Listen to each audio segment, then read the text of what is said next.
అదేవిధంగా 50 ఎకరాలు ఉన్న రైతు అయినా సరే అధ్యక్ష, తెలంగాణలో ఆనాడు కాంగ్రెస్ పరిపాలన ఎంత గొప్ప పరిపాలన అంటే అధ్యక్ష, మహబూబ్ నగర్ లో 50 ఎకరాలు ఉన్న రైతు అయినా సరే గుంపు మేస్త్రిగా పనిచేసే దుస్థితి అధ్యక్ష, హైదరాబాద్కి వచ్చి కూలీ చేసుకునే దుస్థితి.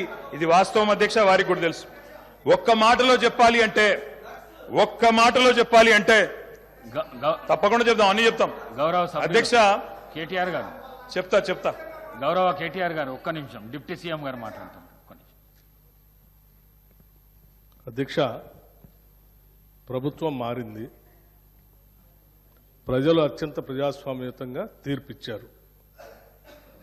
మేము చాలా విషయాల హృదయంతో ప్రభుత్వం తరఫు నుంచి చాలా స్పష్టంగా చెప్పాం. అత్యంత ప్రజాస్వామ్యయుతంగా సభను నడుపుకుందాం, ఉన్నటువంటి విషయాలపైన లోతుగా చర్చిద్దాం, నిర్మాణాత్మకమైనటువంటి సూచనలు